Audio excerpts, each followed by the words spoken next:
En el nombre del Padre, del Hijo, del Espíritu Santo. Amén. Ven, Espíritu Santo, y llena los corazones de tus fieles, y enciende en ellos el fuego de tu amor. Envía tu Espíritu Creador, y se renovará la faz de la tierra.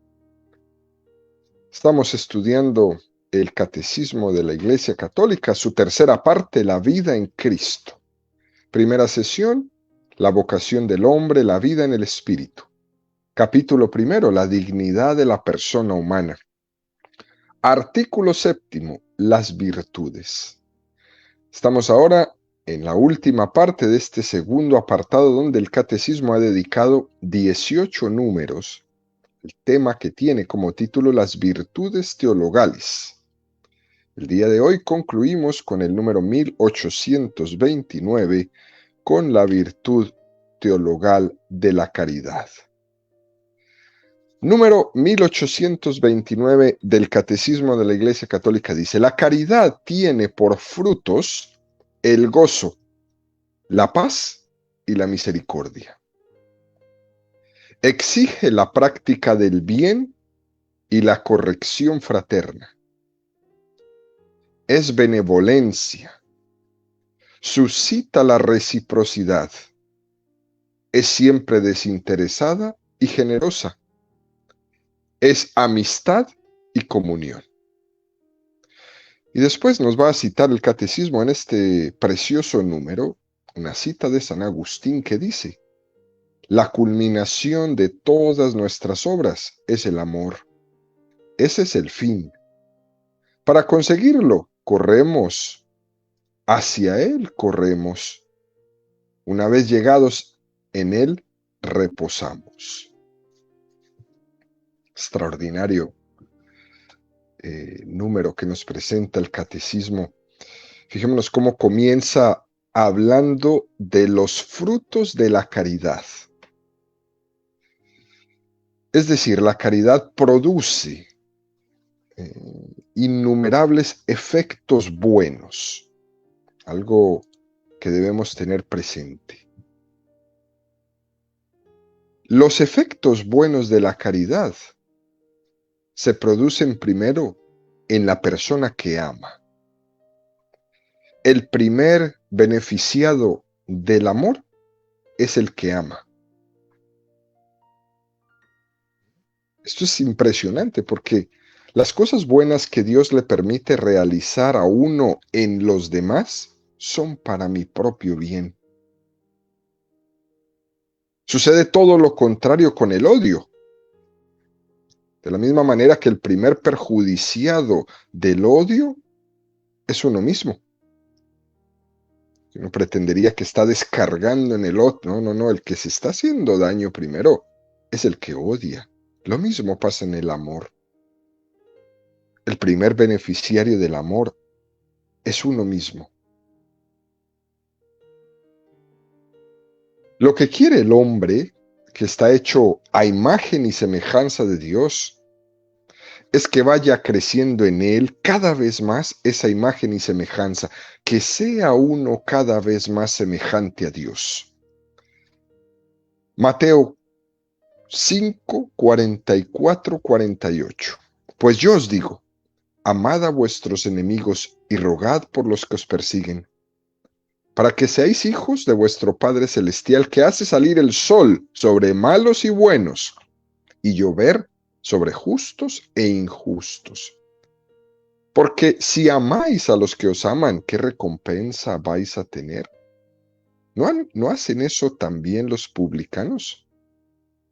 Y si saludéis más a aquellos hermanos vuestros, ¿qué hacéis en particular?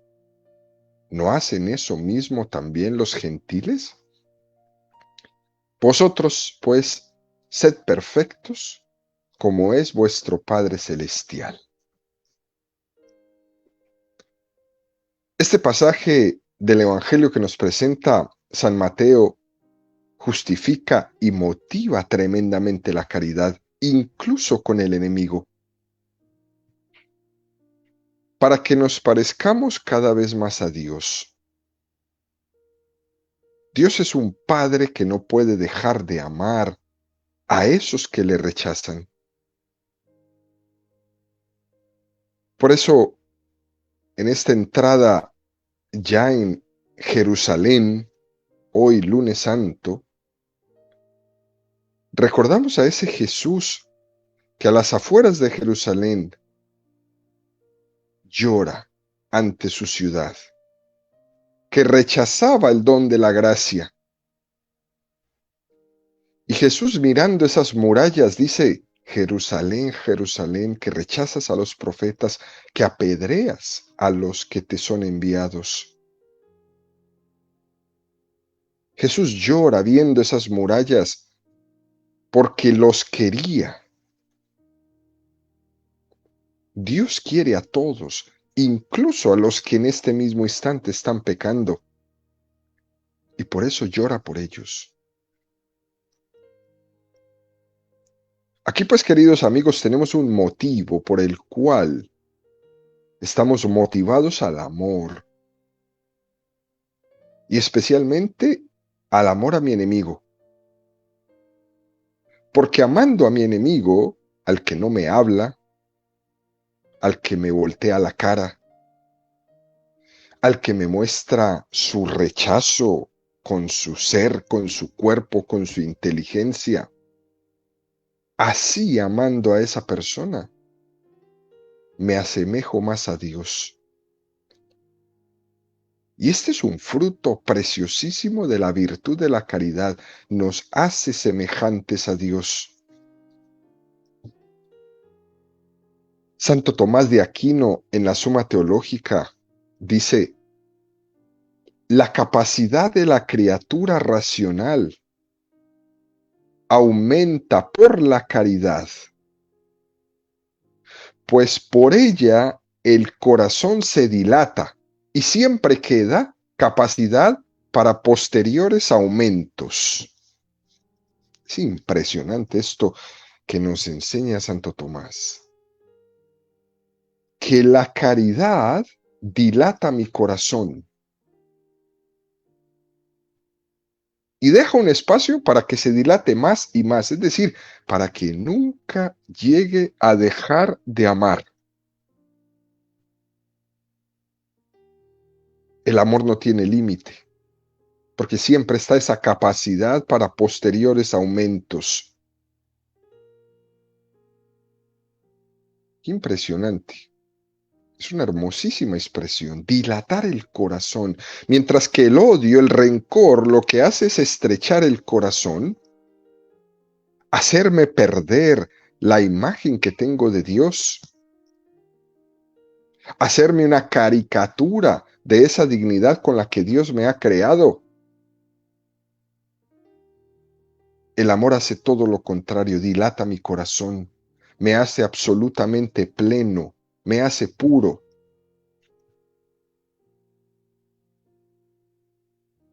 Me impide que me destruya a mí mismo. Porque con ese amor al prójimo, es como yo puedo salir de la cárcel de mi propio egoísmo. Dilatando mi corazón, anchando mi corazón, salgo de esa cárcel, de la cárcel de mis rencores. Me quito todos los grilletes que tengo que me impiden ser libre.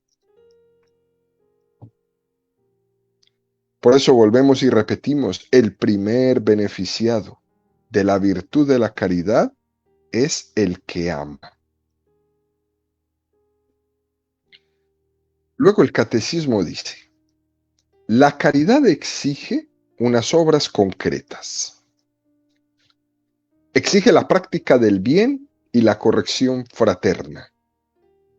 Es benevolencia, suscita la reciprocidad, es siempre desinteresada y generosa, es amistad y comunión. Qué impresionante.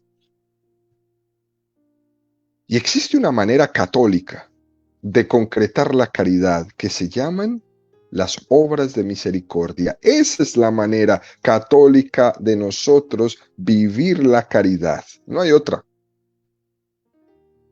La misericordia es la concreción de la caridad. Colosenses 3:12. Revestíos pues como elegidos de Dios, santos y amados, de entrañas de misericordia, de bondad, humildad, mansedumbre, paciencia. Cosa tan hermosa. Es decir, la misericordia podríamos describirla como una inclinación a la compasión, a la ayuda al prójimo en sus necesidades. Eso es una forma muy práctica de vencer todos mis rencores, todos mis odios, todo. Por ejemplo, cuando alguien ve que el prójimo ha obrado mal, hay dos maneras de responder.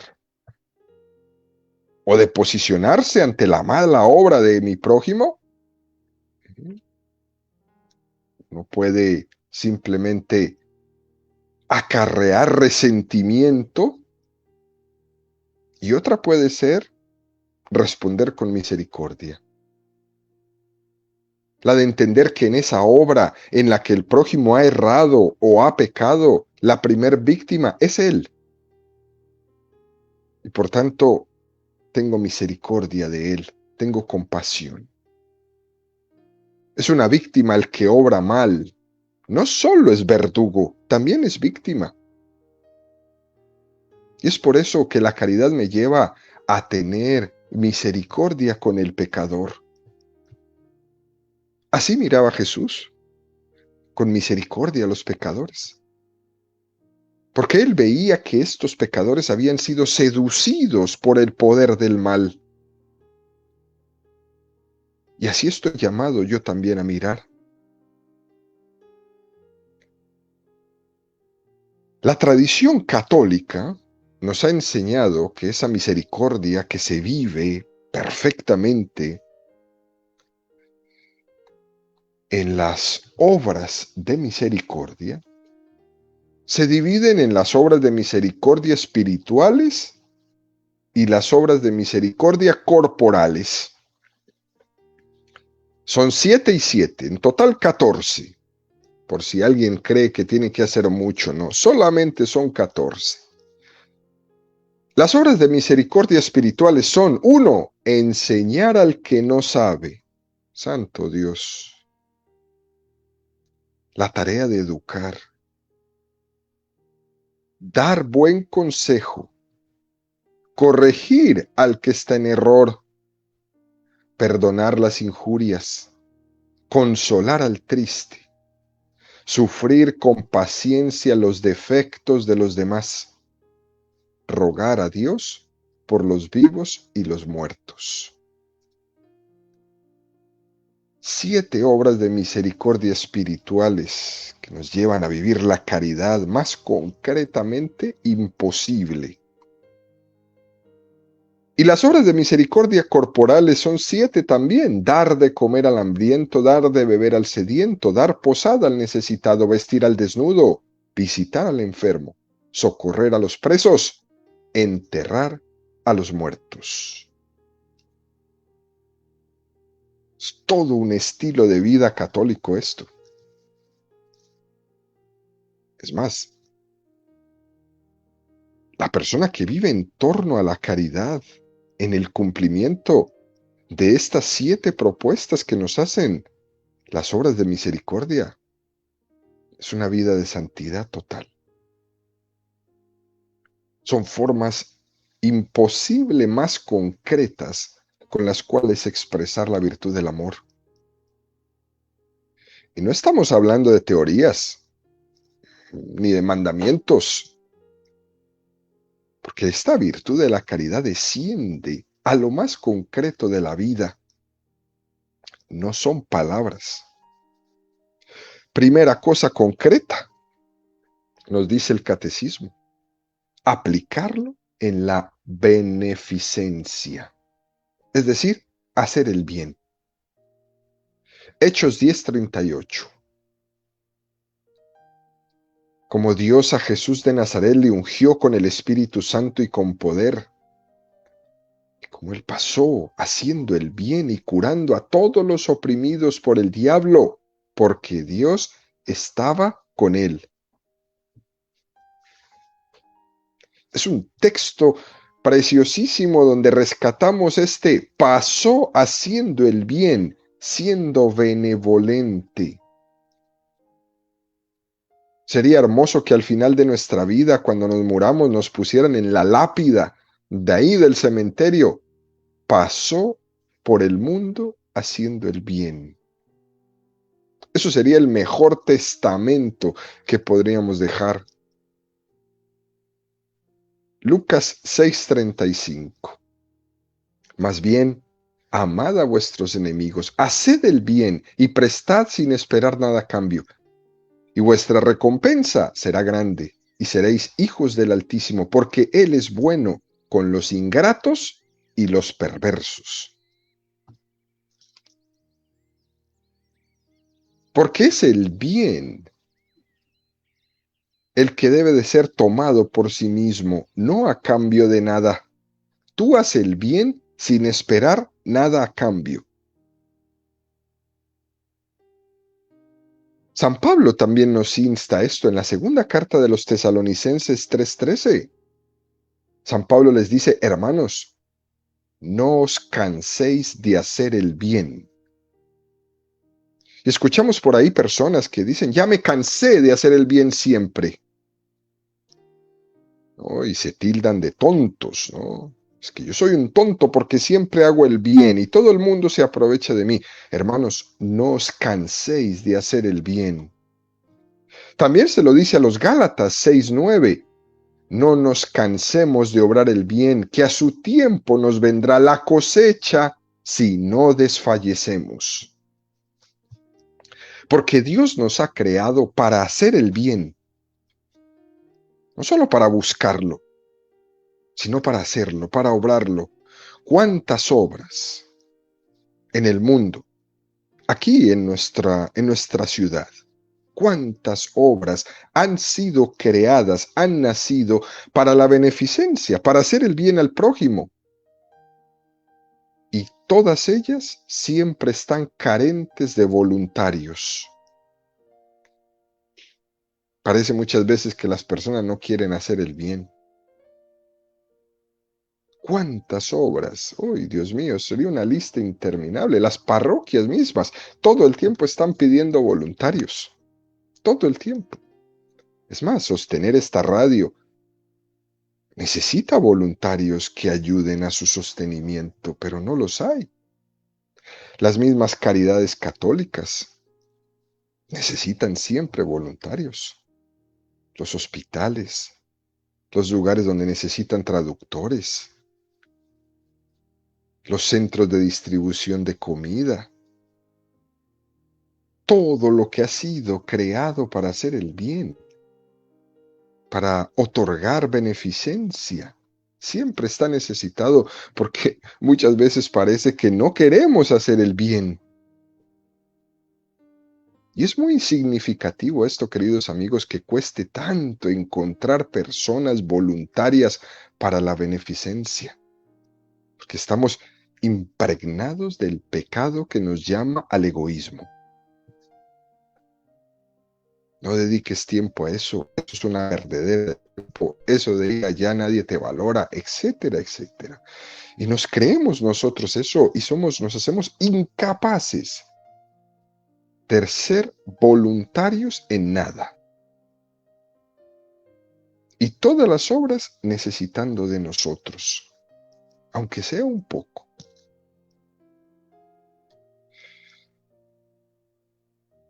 Al final dice San Pablo, mientras hay tiempo, hagamos el bien a todos. Esto es como una especie de anuncio. Después no te quejes. Porque cuando ya no tengas tiempo, ahí entonces vas a querer ser como Epulón. Déjame que vaya y le diga a mis hermanos que cambien su estilo de vida. Pues no, déjalos. Allá tienen a los profetas. Allá tienen las obras de beneficencia gritándoles por tiempo, gritándoles por talento, gritándoles por tesoro y no les hacen caso. Siguen viviendo su vida de despilfarro, de pereza, de egoísmo. No vas a ir, Epulón, a decirle a tu hermano que cambie su estilo de vida. Mientras hay tiempo, hagamos el bien a todos. Crucial San Pablo en esta expresión.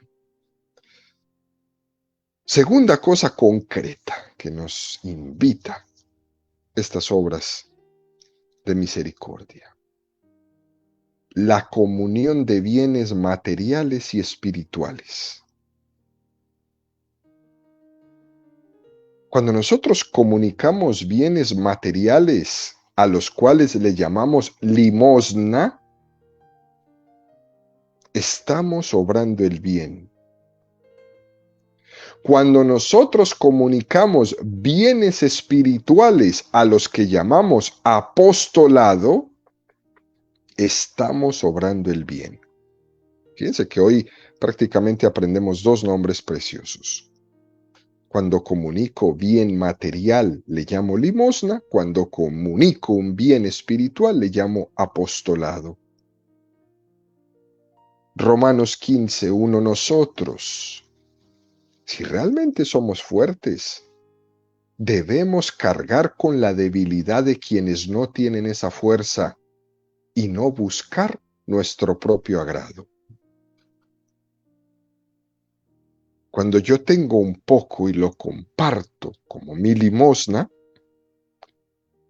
estoy desde mi fortaleza ayudando al que no tiene fuerza. No me tengo que preguntar por qué no tiene la misma fuerza que yo, sino que con mi fuerza ayudo al que menos fuerza tiene. Estamos cada uno de llamados a preocuparnos uno por los otros. Y por eso doy mi limosna. Y por eso hago apostolado, porque a mí me preocupa la falta de fe y la debilidad de fe que tiene mi hermano.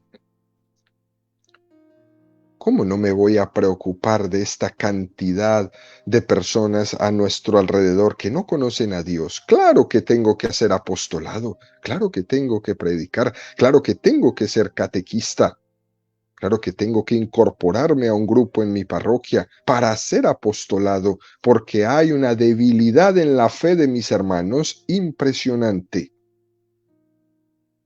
Y al mismo tiempo, también me preocupa su pobreza material. No vale decir aquí ninguno de nosotros que nos escuchan como Caín, ¿acaso yo soy el guardián de mi hermano? Sí, sí lo eres, Caín. Tú eres responsable de la falta y de la debilidad de fe de tu hermano y también de la pobreza. Tú puedes aliviar un poquito esa falta de fe con tu vida, con tu testimonio y con tu palabra. Tú puedes aliviar un poquito esa debilidad de fe y también puedes aliviar un poquito esa pobreza material. Comparte lo que tienes.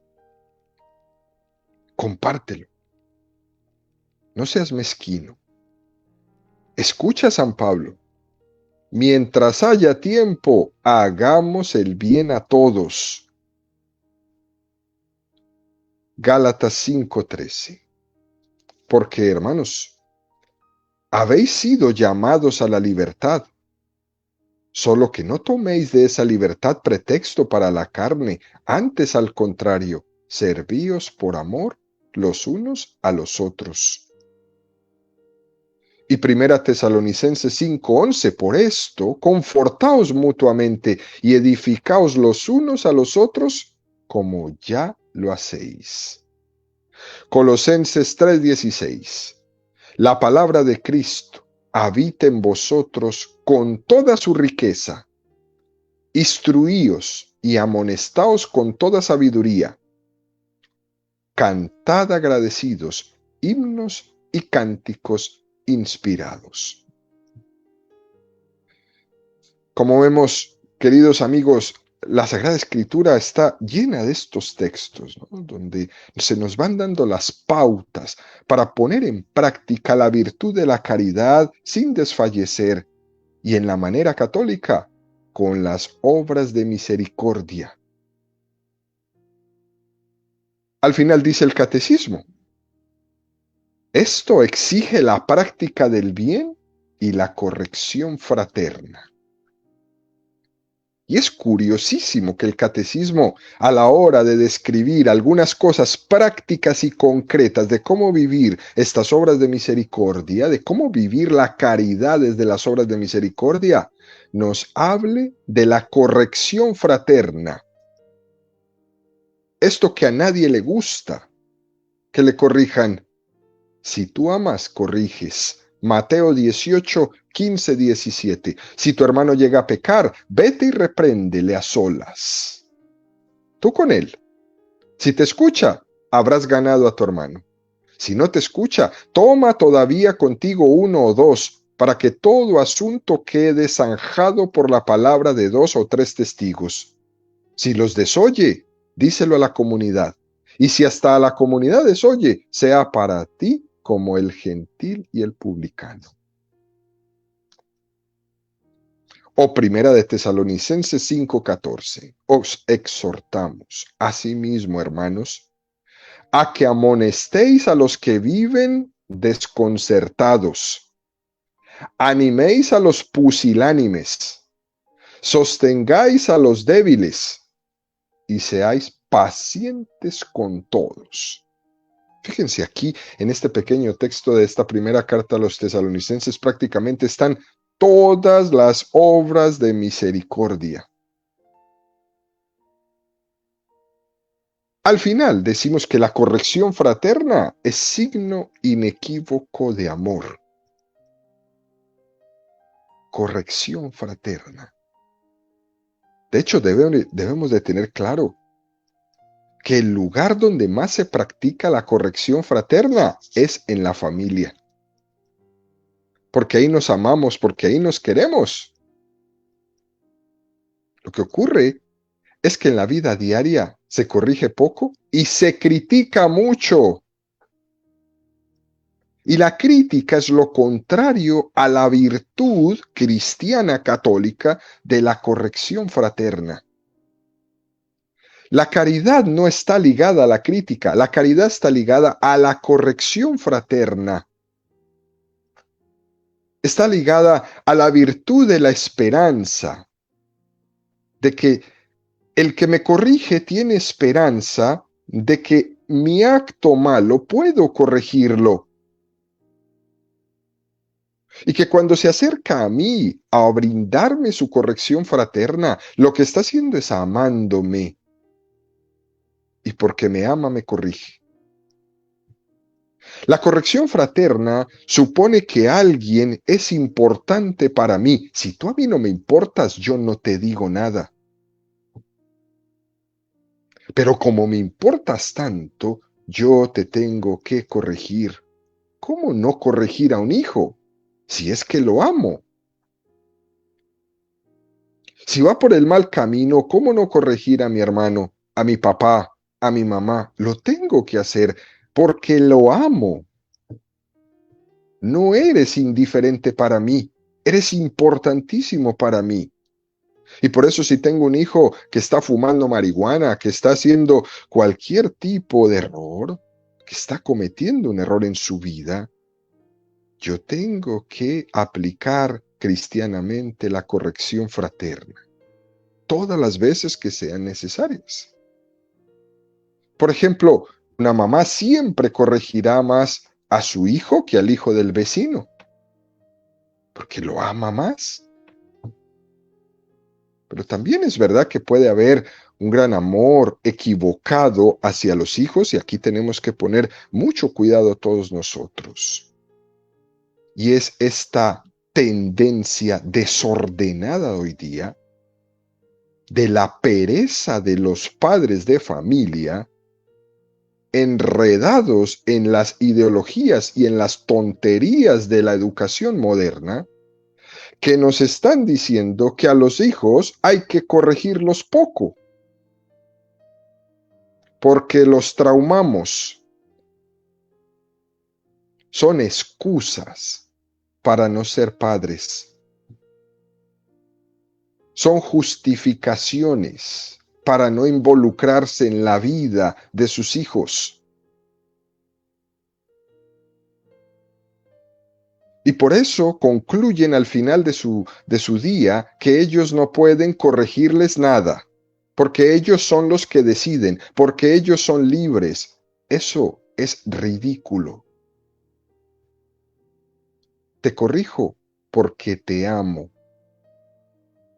No te estoy pegando, no estoy haciendo violencia contra ti, estoy corrigiéndote cristianamente porque te amo. Lo demás son excusas de aquellos que no se quieren involucrar en la vida de sus hijos y sacan como bandera, como baluarte, el que ellos no se meten porque respetan su libertad. Mentira. Eso es una mentira de esta cultura moderna que nos está vendiendo, donde nos hace creer que la corrección fraterna es mala, que hiere a la persona en su individualidad. Eso es mentira. Que la corrección fraterna hiere la libertad de cada uno. Eso es mentira. Que cada uno debe de hacer lo que quiere y como quiera. Eso es mentira. El ideal que nos están vendiendo es haga lo que quiera. Yo lo apoyo. Decida lo que decida, yo no me meteré. Eso es mentira. Porque cuando yo no me meto, lo que está faltando es amor. Es amor. Dejar a un niño de 10 años solo que decida lo que quiera y como quiera es no amarlo. No se crea que lo está amando. Dejarlo solo es no amarlo.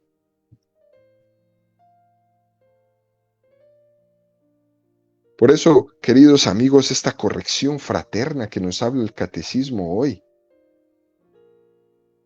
tiene que ser llevada a cabo de una manera, como nos dice el mismo catecismo, con delicadeza, con bondad, con una purificación de mi intención el momento de aplicar esa corrección fraterna con mi hermano. Por ejemplo, cuando corrijo fraternamente, tengo que estar purificado de cualquier resentimiento para poder corregir bien. Porque puede pasar que el que corrija no lo haga por amor, sino por desquitarse, ¿no? Entonces lo hace con resentimiento. Y eso no es una corrección fraterna católica. También en esta corrección fraterna es necesario no tener un excesivo celo, teniendo la capacidad cada uno de nosotros de adaptarse a la persona a la que está corrigiendo, adaptarse a su edad, adaptarse a su psiquis, adaptarse a su historia, adaptarse a su momento concreto, sabiendo que yo puedo corregirle fraternamente, pero no puedo dirigir todo de repente, ni que la otra persona tenga la capacidad de cambiar todo de repente. Y por eso me pide que debo de tener paciencia en mi forma de corregir. Y es importante que la persona que corrige fraternalmente examine cuáles son los motivos por los cuales está corrigiendo. Y que ojalá que siempre sea el motivo la caridad pura.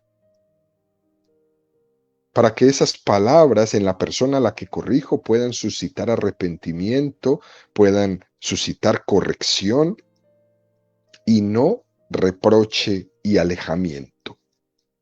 Gálatas 6:1. Hermanos, aun cuando alguno incurra en alguna falta, vosotros los espirituales corregidle con espíritu de mansedumbre.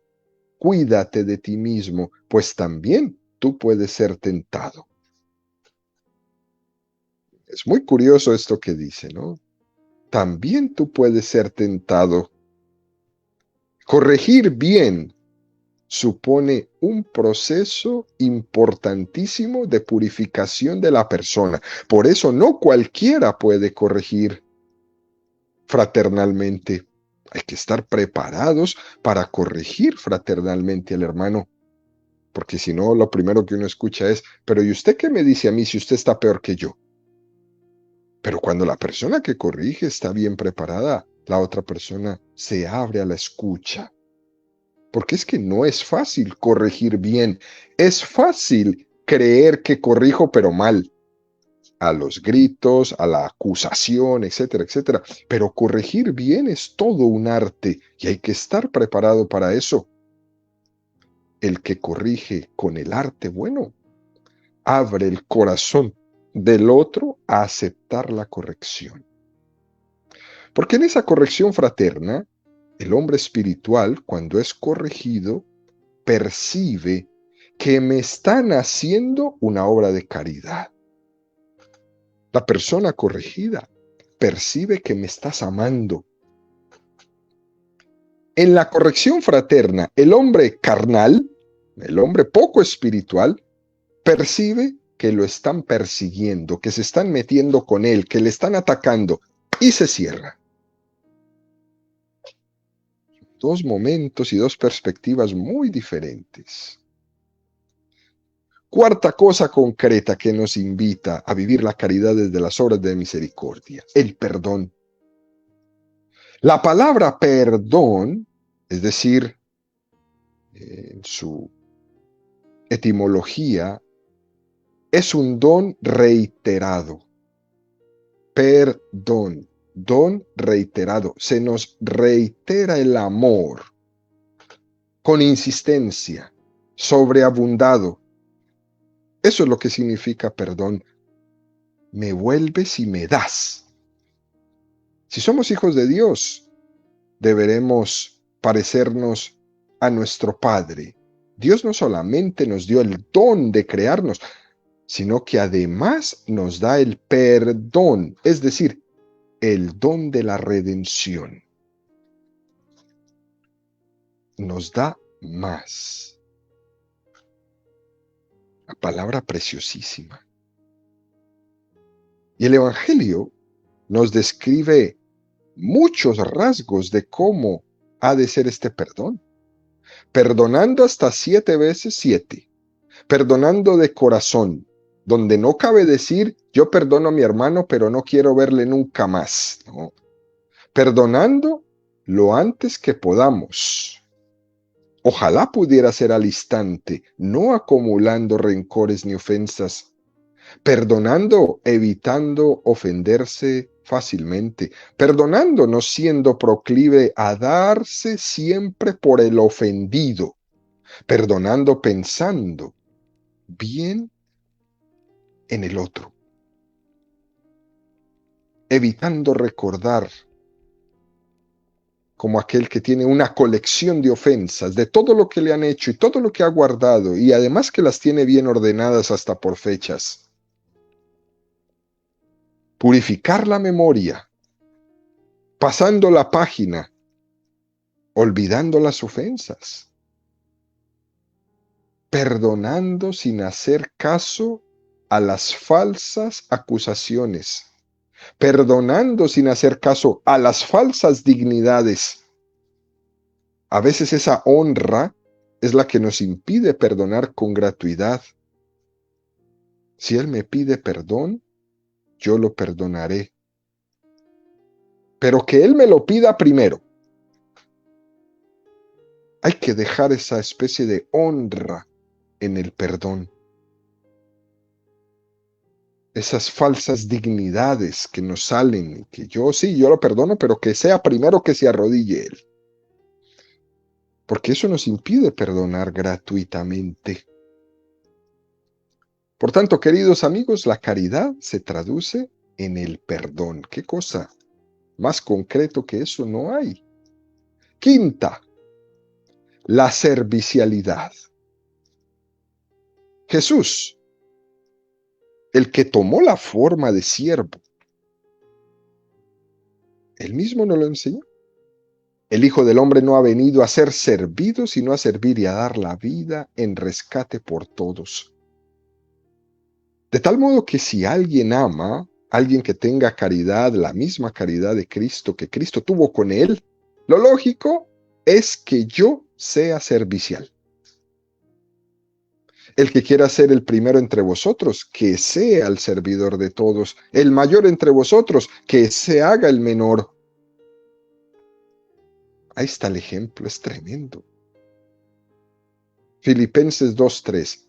Nada hagáis por rivalidad ni por vanagloria, sino con humildad, considerando cada cual a los demás como superiores a sí mismo. Es decir, sirve al otro. No pienses que el servido debes de ser tú. Olvídate de tus derechos. Igual que Cristo se olvidó de los suyos cuando se anonadó. ¿Se acuerdan cómo dice el texto? Siendo de condición divina, se convirtió en el servidor de todos. Él, siendo el Maestro y el Señor. ¡Qué cosa tan bella!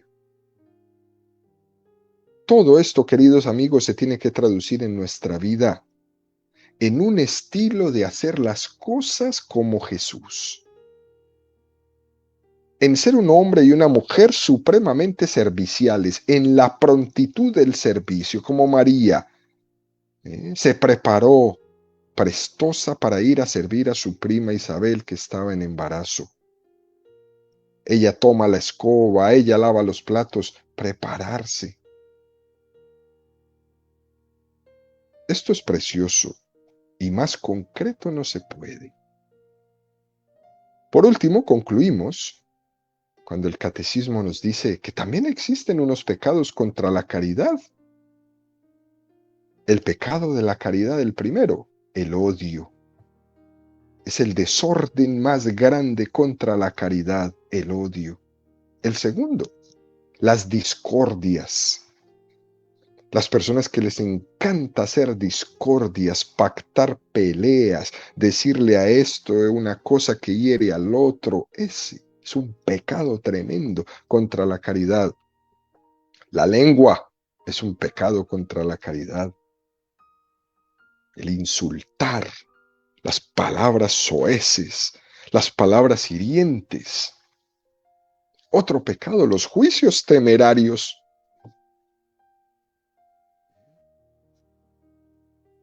Los juicios temerarios de uno y de otro. Ser nosotros el tribunal de nuestro hermano siempre.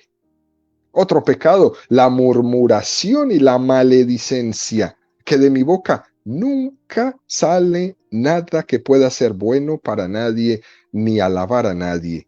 Y por eso el Evangelio nos dice, de la abundancia del corazón habla la boca. Y uno no más tiene que ponerse a escuchar la gente cuando habla y ahí usted se da cuenta qué cosa hay en su corazón. Un pecado contra la caridad es la murmuración. Y el último, queridos amigos, es la maledicencia. La maledicencia. Es una buena preparación esta también, los pecados contra la caridad para hacer una buena confesión. La invitación que nos hace el catecismo en este día es a la práctica incesante de las virtudes de la misericordia, de las obras de misericordia para ser hombres y mujeres cada vez más virtuosos, para que nos ensanche el corazón, como decía Santo Tomás de Aquino, para ser nosotros instrumentos de ese amor de Dios. Dios quiere amar al mundo a través de cada uno de nosotros.